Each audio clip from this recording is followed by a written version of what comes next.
Gente, agora, continua aqui. Vamos falar sobre o assunto. Sou a pessoa certa para falar sobre esse assunto, porque eu tô fanha desde a semana passada, vocês estão me acompanhando, né? A gente tem uma massa de ar seco avançando pelo centro-sul do país, e aí a gente tem as temperaturas subindo, umidade do ar caindo. Outro dia a gente tinha calor, aí de repente a temperatura caiu. Primavera é mais ou menos assim, quando a gente fala de estação de transição, né? É um sobe e desce danado das temperaturas.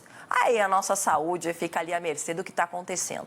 Vamos conversar agora com o pneumologista Diego Ramos para explicar para a gente o que mais de ruim pode acontecer, como a gente se prevenir. Doutor, eu falei que eu sou a pessoa certa porque o senhor, não sei se o senhor percebeu, eu tô fanha e tô assim há quase 2 semanas, inclusive.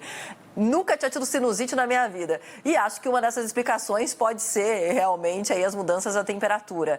Com o que a gente tanto deve se preocupar nessa época? Porque não é nem só a temperatura que às vezes você está dentro aqui do estúdio, por exemplo, gelado no ar-condicionado e sai tá quente lá fora.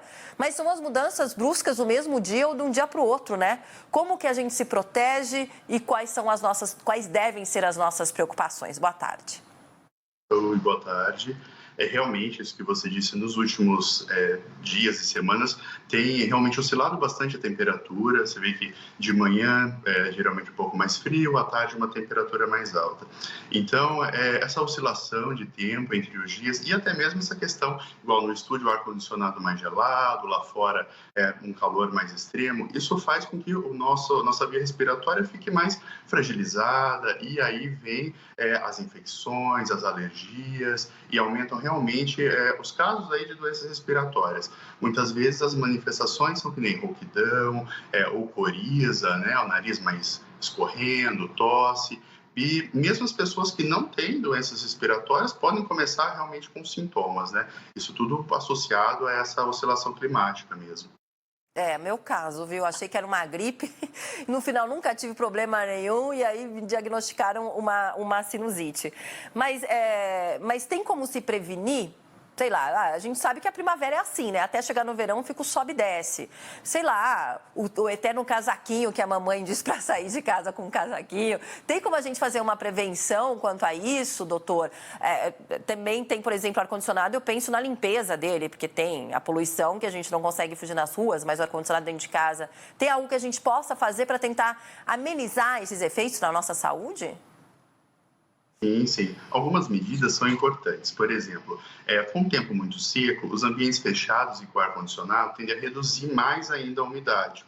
Outra coisa, ambientes fechados durante muito tempo também tem um acúmulo maior de poeira, de ácaro. Isso tudo está relacionado também ao aumento das alergias. Então, manter o ambiente bem higienizado, na medida do possível, abrir o ambiente para a ventilação, a questão de roupa de cama, travesseiro, sempre colocar para arejar, né, para não ficar com poeira.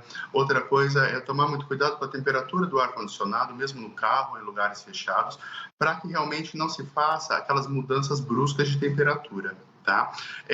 Manter uma alimentação saudável também, tomar bastante líquido, se manter hidratado, isso ajuda, por exemplo, no conforto da via aérea.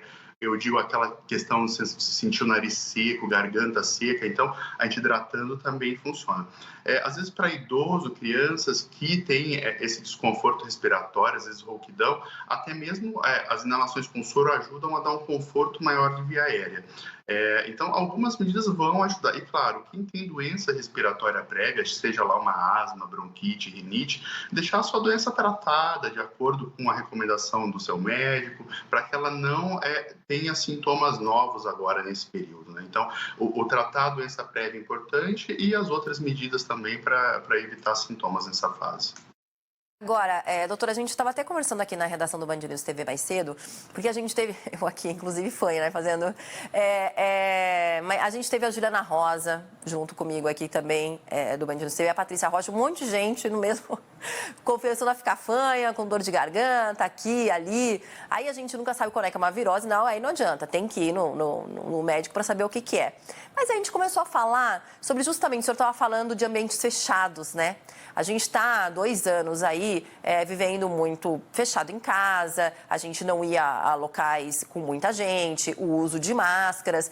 O senhor acha que pode ter, de repente, um agravamento da situação, de repente, em pessoas que não tiveram esse problema, não tinham antes agora, por conta dessa reclusão que agora a gente está deixando para trás e voltando, entre aspas, a viver, a ter mais contato com outras pessoas, a ir em lugares que a gente não estava indo antes, a tirar máscara, por exemplo, num restaurante, num bar, antes a gente não ia nesses locais. Isso pode ser determinante também nesse momento, por conta disso, de repente teria mais gente pegando ou tendo esse tipo de problema respiratório? Sim, isso tem relação. Inclusive, as medidas que nós usamos na pandemia para evitar a disseminação da Covid são as mesmas medidas para evitar a disseminação de outras doenças virais respiratórias, seja um resfriado, gripe, né? As outras doenças, que também são bastante comuns entre as crianças, né? Então, voltando às aulas normais, a gente voltando a circular em restaurantes, agora a retirada de máscara, isso vai voltar a circular esses vírus mais comuns. Né? Então, tem relação, sim, tem a questão da oscilação do tempo, mas também essa maior mobilidade da população em relação à disseminação desses vírus. E, doutor, a pergunta também, a última pergunta que eu vou te fazer é, bom, a gente não é médico, a gente acha que a gente é médico e a gente não é médico. Aí a gente começa com um sintoma, vai lá e compra um remédio comum na farmácia, achando que é gripe, que todo mundo toma. Quais os perigos dessa automedicação e quando, com quantos dias de sintomas a gente tem que procurar um hospital, a gente tem que procurar um médico para saber exatamente qual é o nosso problema nesse momento, já que a gente sabe que às vezes os sintomas são parecidos de diversas doenças, né? Exato. Os sintomas, inicialmente, eles são muito comuns para várias doenças, como coriza, congestão nasal, tosse seca.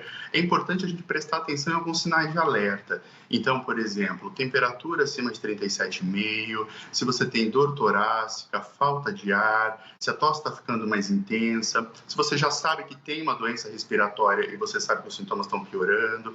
Então, esses são sinais de alerta para você, né, procurar atendimento. Isso independente aí dos dias de sintomas. A gente sabe que depois de 2, 3 dias, os sintomas respiratórios estão em fase ainda de aumento, é importante você procurar e medicar de acordo.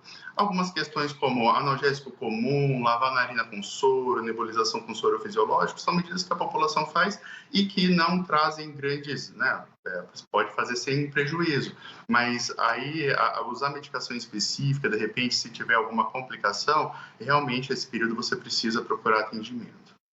Tá certo. Muito obrigada, doutor Diego Ramos, pneumologista. Já fiz quase uma consulta aqui com o senhor também, viu?